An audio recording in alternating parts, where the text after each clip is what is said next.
mais um dia. Eu sou Débora Gank e estou há 211 dias lendo o livro de Eclesiastes. Estou lendo, hoje vamos ler o verso 4 do capítulo 11.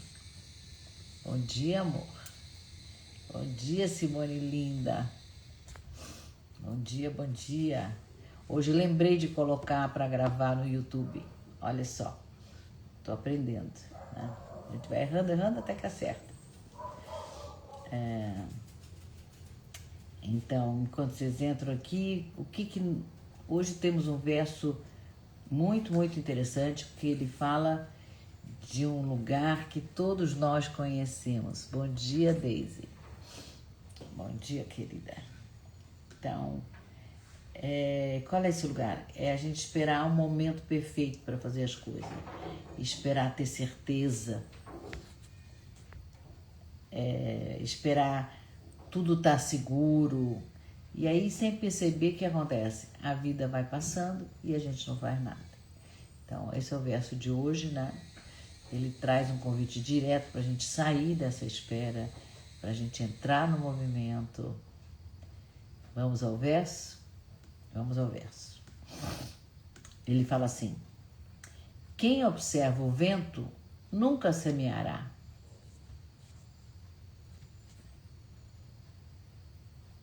Márcio, bom dia. Quem observa o vento nunca semeará. E o que olha para as nuvens nunca cegará. Cegará é ceifar, cortar com uma foice. Ou também pode ser interpretado como finalizar. Então, quem olha para as nuvens nunca vai fechar nada, nunca vai colher o que plantou, né? Nunca vai cortar. Né? Então, o que esse verso está falando? Ele está falando de algo muito profundo. Deixa eu ver aqui que eu tenho um recado. Eu adoro recado.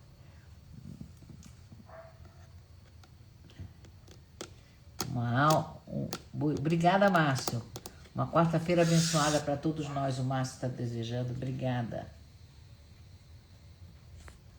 Dri, querida. Bom dia. Então, esse verso, ele fala de uma coisa muito profunda. Porque às vezes aquilo que a gente chama de prudência é medo, né? É medo, né? Então, quem fica observando o vento, que está tentando prever, está tentando controlar, está tentando garantir que tudo vai dar certo, mas o vento muda. Agora não tem, dali a um segundo pode ter, né? O vento muda constantemente. O vento muda sempre. E na vida isso aparece como, né? Quando a gente fala assim, quando eu tiver mais segurança, aí eu faço tal coisa. Quando eu estiver pronta, né? Quando for o momento certo. Enquanto isso, a pessoa não planta, fica olhando para as nuvens, né? Está esperando as condições ideais. É isso que o Salomão está falando. Não espera as condições ideais. Porque a pessoa que está esperando as condições ideais, ela está evitando o quê? O risco. Mas a vida não funciona assim. A vida tem risco. Sempre vai ter alguma incerteza, sempre vai ter risco, sempre vai ter desconforto. E quem espera o cenário perfeito não vai colher, né? Então, na visão sistêmica, não é só medo, claro, né? É lealdade. Mas lealdade a quê? Lealdade ao fracasso de alguém no sistema, né? Lealdade ao medo de crescer mais que os próprios pais, medo de se expor, né?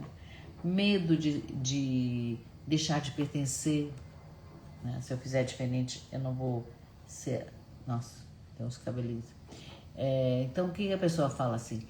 A pessoa fala, ainda não está na hora, eu ainda não estou pronta, né? Mas no fundo, o que eu ainda não estou pronta ou ainda não está na hora?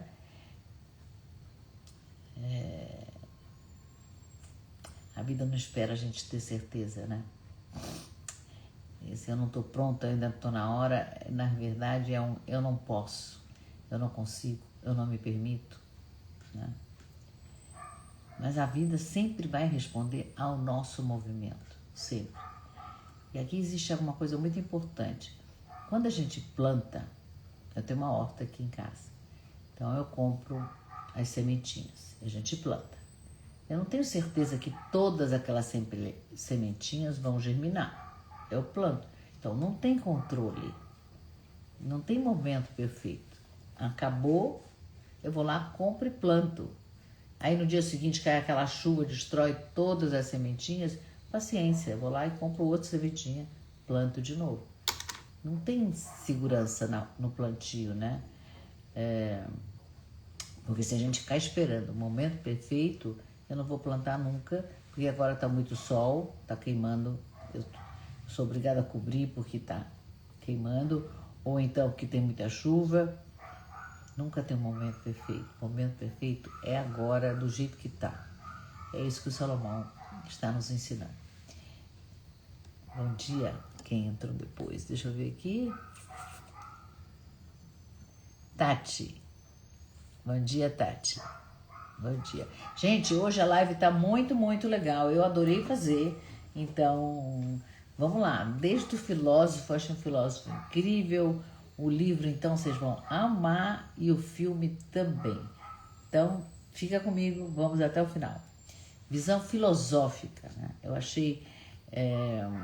esse verso toca no ponto central da filosofia, né? A ilusão do controle diante da incerteza da vida. Manda mais coraçãozinho, manda. Obrigada, né? Então, mas eu não vou de novo nos estoicos, né? Como eu estou lendo os estoicos, estudando, Aurélio, então toda hora eu estou trazendo, né? Mas hoje eu resolvi trazer um outro filósofo que a gente já falou dele aqui, e eu acho que ele está perfeito para o verso de hoje, que é o Søren Kierkegaard, dinamarquês, 1800 e alguma coisa, tá? Então, ele dizia o quê? Que a vida só pode ser... Olha só que linda essa frase dele. A vida só pode ser compreendida olhando para trás, mas só pode ser vivida olhando para frente. Não é perfeito? A vida só pode ser compreendida olhando para trás, mas só pode ser vivida olhando para frente. Eu achei perfeito. E aí é que nasce a angústia. Porque viver exige que a gente faça escolhas. E a gente tem que fazer essas escolhas sem ter nenhuma garantia, né? Então, Kierkegaard, ele diz assim que a ansiedade, né, não é um erro. Atualmente, todo mundo está ansioso. E aí vai trabalhar ansiedade, né? E ele fala que não, que a ansiedade é parte da condição humana, né? E ela aparece quando a gente percebe que a gente não tem controle. Total, pelo menos, né? Não tem controle. Não temos certeza das coisas, né? E mesmo assim a gente precisa agir. Mesmo assim a gente precisa se mover. É isso que o verso está mostrando. Que quem tenta eliminar a incerteza antes de agir, o que acontece? Fica paralisado, não se move. E aí Kierkegaard dá um exemplo maravilhoso que ele chama de salto. Ele diz que o salto, que a gente precisa saltar no abismo. Eu saltei várias vezes na minha vida no abismo. Várias vezes.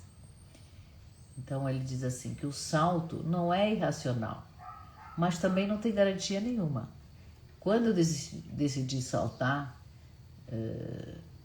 um dos meus grandes saltos, quando eu decidi me divorciar, catei meus 3 filhos e fui embora, não tinha garantia de nada, só tinha eu tenho que ir embora. Tinha um movimento forte de que eu tenho que sair. E eu fiz isso, não tinha garantia de nada, mas tinha esse movimento, eu tinha que ir, não tinha outra escolha. Então, o que ia acontecer depois não era garantido, né? É o movimento, diz Kierkegaard agora, onde a pessoa aceita que não vai ter todas as respostas. E mesmo assim, a pessoa decide, né?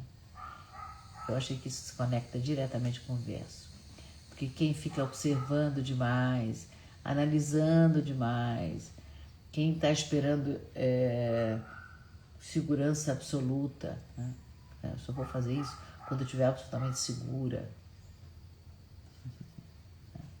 Essa pessoa não planta, ela também não colhe, né? E no fundo, o que está por trás disso de ficar esperando segurança absoluta não é sabedoria, é medo de existir plenamente, né? Outro ponto importante de Kierkegaard, não escolher, né? Não escolher já é uma escolha, é o que ele disse. Quando você não escolhe, já é uma escolha. Então, quando alguém diz assim, não é o momento, está escolhendo não viver aquilo. E o preço dessa escolha é estagnação, né? Porque a vida não pede certeza para começar. Agora, muito recentemente, eu comprei um curso que eu estou fazendo, que vai levar o ano inteiro de mentoria, né? E eu comprei, caríssimo, mas eu preciso dizer que no segundo mês o curso já estava pago. O curso é incrível, maravilhoso, estou aprendendo muito, já montei. Então, em seguida, eu comprei, tive as primeiras noções e já montei minha mentoria. Montei um método e montei um grupo que está estudando esse método comigo. Eu sabia, cada aula, conforme as coisas vão acontecendo, eu vou criando uma aula, outra aula, estamos na 6ª aula, estamos indo para a 7ª, e a vida vai acontecendo, e eu vou criando, né? Não é que eu estava com o curso pronto, agora com o curso pronto eu vou chamar as pessoas. Não, vamos junto, né? Então a gente precisa ter coragem para se mover. É isso, gente. O que vocês acharam da minha história? Bem louca, né? Mas é assim, tem que ir. E eu super concordo com o Salomão. Sou salomônica. A visão literária. Trouxe um livro que eu tenho certeza que todo mundo leu, que é O Alquimista, do Paulo Coelho. É um livro incrível. Ele foi super, super criticado. Na época diziam que não era... Ele vendeu no mundo inteiro. Diziam, isso não é literatura. Que bobagem. Conta uma história maravilhosa, isso que interessa, né? Então, conta a história de Santiago. Ele é um jovem pastor de ovelhas. Tem uma vida simples, tranquila, segura. Ali, né? Mas ele podia continuar com aquilo que ele já conhece, né? Já funciona, a vida dele funciona toda regradinha. Mas ele começa a ter um sonho recorrente. Um sonho de um tesouro que ele tem que achar, que ele tem que buscar. Ele podia ignorar o sonho, mas ele decide escutar esse sonho. E mesmo sem nenhuma garantia, mesmo sem saber como, ele decide, eu vou atrás do tesouro. Decide partir. Então, o que ele faz? Ele vende as ovelhas dele, deixa toda a vida dele segura, né? E vai em direção ao desconhecido. Ele não sabe para onde vai. Ele vai em busca desse tesouro. E logo no início, na primeira cidade que ele chega, ele é enganado por um homem, na primeira cidade, e perde todo o dinheiro. Na primeira escolha. E ali ele fica... Agora ele fica como? Ele não tem nenhum dinheiro, está numa cidade estrangeira. O que ele pode fazer? Ele pode voltar para casa ou continuar. Então ele fica na dúvida, quase desiste, né? Mas dentro dele tem uma vozinha que fala, continua. Então ele recomeça do zero, começa a trabalhar numa loja de cristais. E aí nessa loja de cristais ele organiza, ele melhora o negócio do dono da loja, traz ideias e aos poucos, devagarzinho, ele começa a prosperar novamente, né? E aí, de novo, ele podia parar aí. Ele tem um bom emprego, ele ganha bem, o dono da loja adora ele, dá uma super força. Ele já tem dinheiro novamente. Ele podia continuar aqui, eu podia voltar para a vida dele antiga de pastor, mas ele escolhe continuar. E o caminho, conforme ele vai caminhando, vai trazendo novos desafios. Então, depois de recomeçar na loja de cristais, ele decide seguir, né? E o que ele faz? Ele se junta a uma caravana que vai atravessar o deserto. E aqui o deserto não é só um lugar, o deserto, né? O deserto é silêncio, é imensidão, é total ausência de controle. Ali não tem nenhuma garantia, não tem apoio, não tem nada, né? Não tem respostas rápidas. Ele precisa confiar, então ele aprende a confiar durante essa travessia. E aí, claro, que ao longo dessa travessia, ele vai encontrar pessoas que vão testar essa fé dele, né? Vai encontrar líderes que falam de guerra e mostram que a vida pode mudar de um dia para o outro, haja vista o que está acontecendo ali, né, no mundo, nesse momento. De um dia para o outro, um país invade o outro, de um dia para o outro recebemos bombas na cabeça, de um dia para o outro. É assim, puf, né? As coisas mudam. Né? E aí ele encontra o alquimista, que é o título do livro, né? E esse alquimista não tem respostas prontas. Ele fica provocando ele confronta, ele faz ele se confrontar. Santiago tem que se olhar, não tem jeito, né? E tem que aprender a confiar nele mesmo. O alquimista não facilita a vida dele. Em vários momentos, Santiago duvida: meu Deus, o que eu estou fazendo aqui? O que eu estou fazendo? Será que eu estou no caminho certo aqui, no meio do deserto? Será que vale a pena continuar? Será que não é melhor voltar? Tem dúvidas dentro dele. Mas algo dentro dele diz que não dá mais para voltar. Ele já não é mais o que ele era, né? Já essa jornada dele já o transformou. E é isso que sustenta, né? Então, o caminho, ele não confirma o tempo inteiro que a gente está certo, mas algo dentro da gente sabe que não dá mais para voltar, que a gente já caminhou. Né? Então eu achei que isso conecta profundamente com o verso.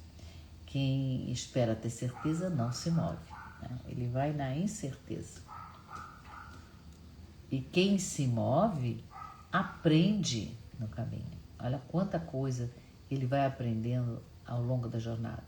Então nada é linear, mas ele continua. E o mais bonito de tudo é que no final da jornada, vou dar spoiler, o tesouro que ele está buscando estava muito perto do lugar da onde ele saiu, praticamente na casa dele. Mas ele só consegue chegar a isso porque foi, saiu, viveu, se moveu. Se ele tivesse ficado ali, talvez ele nunca tivesse encontrado o tesouro, né? Então, o tesouro pode até estar perto, mas a gente só encontra o tesouro quando tem coragem para isso. Tem coragem de partir. Né? De novo, conecta totalmente com o verso. Não esperar o vento, não esperar as condições ideais, mas entrar no caminho, entrar no movimento. O que vocês estão achando? Conta pra mim. Conversa um pouquinho comigo. O que vocês estão achando do verso de hoje? Enquanto vocês escrevem aí, eu vou para a visão cinematográfica, o filme, né? O filme que eu trouxe também tem super a ver. Sabe assim, aqueles dias que você procura e você acha na primeira? Foi assim para mim ontem. Então, o filme chama-se Begin Again. Em português, chamou-se Mesmo Se Nada Der Certo. Tem na Netflix. Mesmo Se Nada Der Certo. É um filme de 2013 com a Keira Knightley. Não sei se vocês... Ela é muito bonitinha. E com Mark Ruffalo, né? Então a história deles começa... Ela faz o papel da Greta, né? Uma jovem compositora, e o namorado dela, o Dave, também é músico, né? Então os dois saem de Londres e vão para Nova York, porque a carreira dele começa a crescer e as grandes gravadoras estão em Nova York. Então, qual é a ideia? A ideia é que os dois vão fazer carreira juntos. Quase como um casal que sonha o mesmo sonho. Ela como compositora, ele como intérprete e cantor. Mas quando eles chegam lá em Nova York, as coisas mudam. David é rapidamente absorvido pela indústria musical, ele começa a fazer sucesso, ele se adapta ao mercado, ele muda o som dele, canta diferente, porque canta o que o mercado quer, ele muda a imagem, ele muda a postura. E a Greta percebe que ele está se afastando não é só dela, mas também da verdade artística que estava unindo o casal, né? Então, acontece a ruptura, né? Porque ela descobre que ele está traindo ela com outra moça, né? Então, aí a vida dela desmonta de uma vez, né? Claro que o relacionamento termina, o projeto de vida comum acaba e ela fica sozinha em Nova York. Ela não tem nenhum plano, né? Não tem nenhuma segurança. Não tem um momento ideal de nada. Ela está exatamente naquele lugar que muita gente pensa assim, agora eu preciso de um tempo para me recompor, porque ela está sem chão, né? Mas a vida traz outra coisa. Ela tem um encontro muito importante. Numa noite, ela vai cantar num bar, um amigo convence ela a cantar nesse bar, convence ela a cantar uma música dela. E ela vai lá, canta de uma forma simples, não tem nenhuma produção, não tem glamour, quase tímida, né? Mas acontece os encontros, né, que a vida oferece. Nesse bar tem um produtor musical chamado Dan, e ele também está em crise, como ela. Ele já foi muito respeitado no mercado, mas está uma bagunça emocional, está afundado na bagunça. Então, o que ele faz? Ele bebe, típico. A carreira dele está em queda, ele tem uma filha e a relação com a filha é ruim, e a vida profissional dele está totalmente desorganizada. Ou seja, ele também está no momento de fracasso, tanto ela como ele, dois fracassados. Mas quando a Greta canta, ele ouve algo que as outras pessoas não ouvem. Ele não vê só uma mulher cantando num bar. Ele imagina um álbum inteiro. Começa a imaginar os instrumentos, os arranjos que ele vai fazer.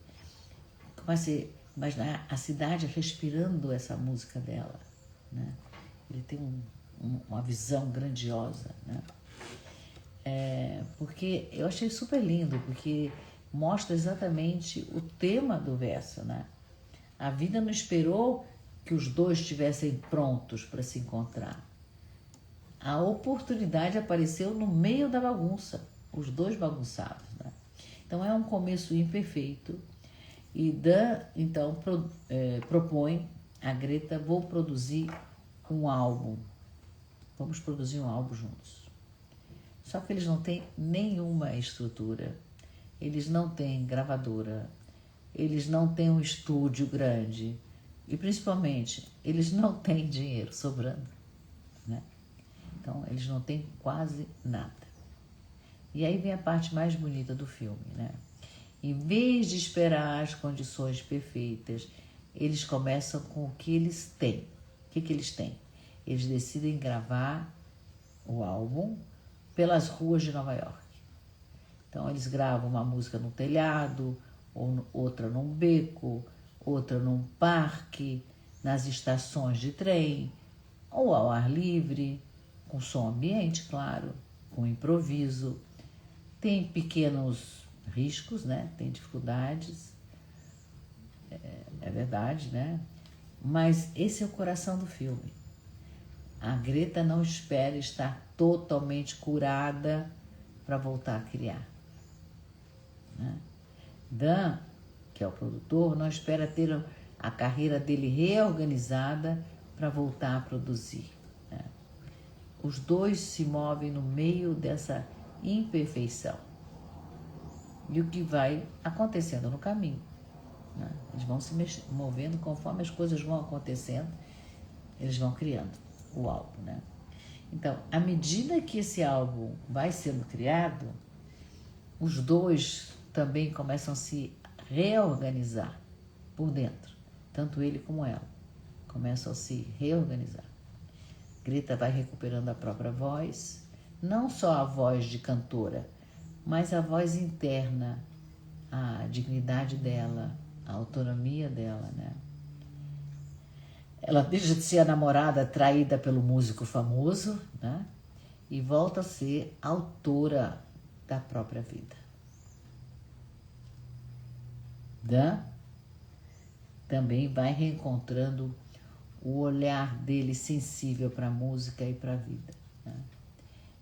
Isso também, claro, vai ajudar ele a se reconciliar com a filha dele.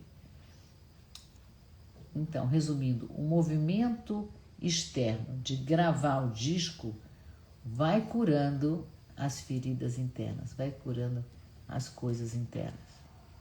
Isso conversa muito com Eclesiastes, capítulo 11, verso 4. Salomão fala, quem fica observando o vento não semeia. Então, eles não observam, eles semeiam, mesmo sem ter nenhum controle sobre o que estão semeando, né? Dave, e o que aconteceu com Dave, o ex-namorado? Ele aparece no filme de novo, ele continua na indústria, ele faz um super sucesso, ele aparece nos programas, grava músicas mais comerciais, mais polidas, né, não tão agressivas, ele faz muito sucesso. E aí, em certo momento, ele tenta se reaproximar com a Greta, né? Como se de repente ele dissesse, nossa, ela tem muito valor, o que eu fiz, quero voltar. Mas Greta já não está mais no mesmo lugar. Isso é muito importante, porque o filme não termina numa grande reconciliação romântica. Termina com algo muito mais maduro, muito mais real, né? Ela não precisa voltar para o antigo amor para se sentir inteira, né? Ela já se encontrou no meio do caminho, percebe? Ela não precisa voltar para o antigo amor para se sentir inteira. Ela já se encontrou no meio do caminho. E aí, no final, o álbum existe. Ela gravou um álbum inteiro. Foi feito, né? E foi vivido. Ela viveu aquele álbum. Não de um jeito convencional, não de um jeito seguro, não do jeito que o mercado mandaria. Mas exatamente por isso que é um álbum de verdade, verdadeiro. Obrigado pelos coraçõezinhos.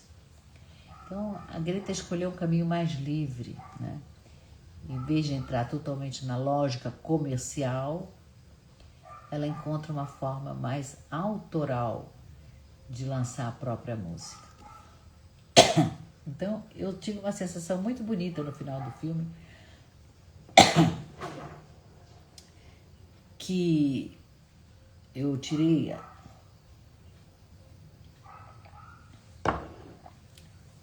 a seguinte compreensão, que recomeçar, a palavra recomeçar, não é voltar para o zero, né? É começar de um lugar mais verdadeiro. O verso diz, quem observa o vento nunca semeará, e o que olha para as nuvens nunca cegará, nunca vai terminar, nunca vai colher, né? Então, eu achei que esse filme mostra isso com muita, muita delicadeza. Porque ela, se ela esperasse parar de sofrer, ter uma gravadora, ter segurança, ter certeza do futuro, ela nunca ia gravar, né?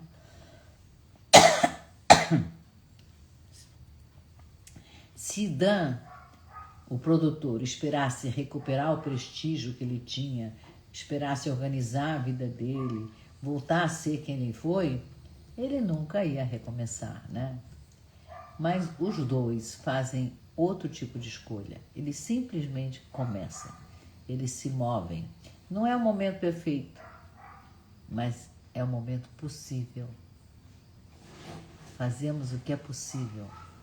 Muito bonito, achei. Então, a vida não começa quando tudo se organiza, né? Muitas vezes ela começa quando a gente decide se mover no meio da imperfeição.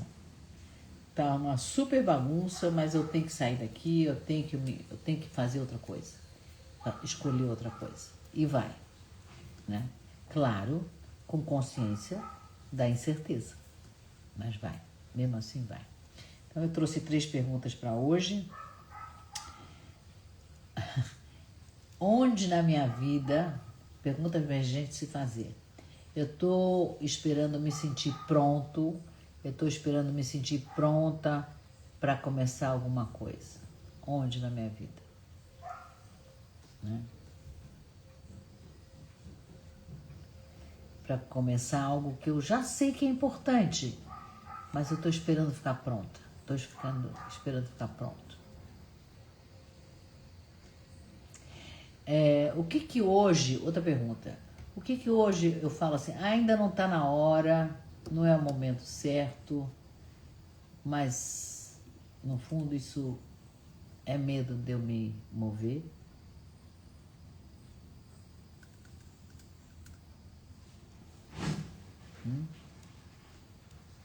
E se eu desse um pequeno passo, sem garantia, qual seria esse passo?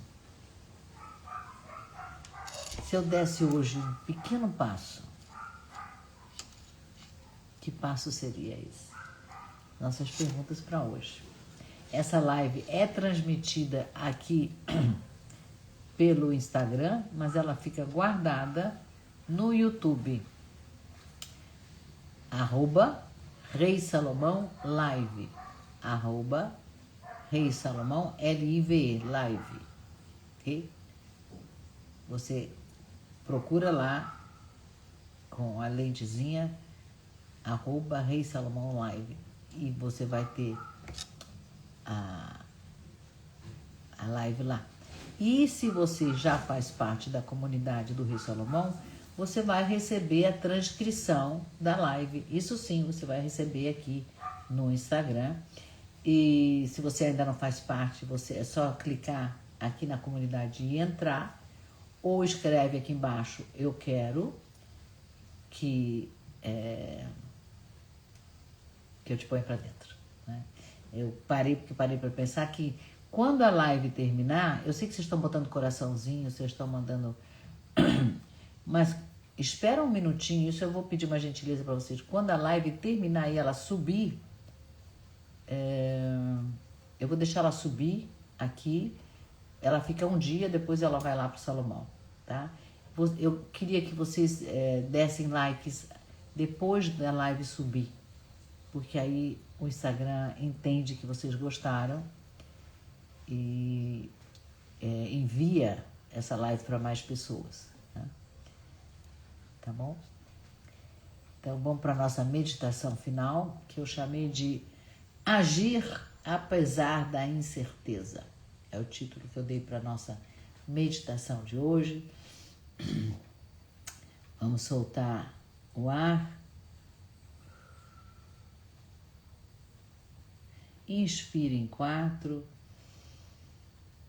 segura 2 e solta pela boca bem devagarzinho em 6.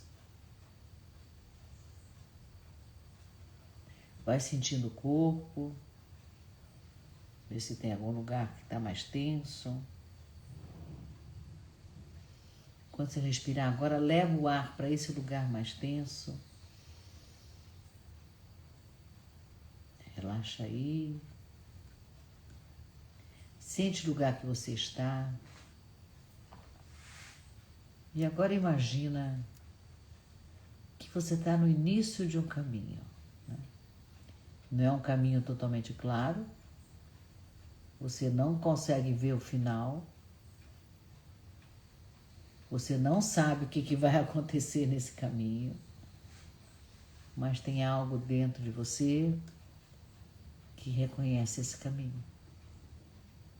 Respira. Talvez você já tenha tentado esperar o momento certo, esperar por mais segurança, esperar ter mais certeza. Mas, mesmo assim, você tem esse chamado, né, de caminhar. Então agora, sem pressa, dá um passo, só um passo. Sente o seu corpo se movendo para frente. Mesmo sem ter todas as respostas, como Santiago, que saiu sem nenhuma garantia, ou Greta, que começou sem estar pronta, dá o primeiro passo e respira. Perceba que o caminho não precisa estar todo iluminado. Você só precisa enxergar o próximo passo. Só isso. E agora sente que algo dentro de você se organiza. Não porque tudo está resolvido, mas porque você deu um passo. Você se moveu. Respira. Repete comigo. Em voz alta, se puder, se não, no seu coração. Eu não preciso ter certeza para começar. Eu não preciso ter certeza para começar. Eu preciso confiar o suficiente só para dar o primeiro passo. Eu preciso confiar só o suficiente para dar o primeiro passo. Respira.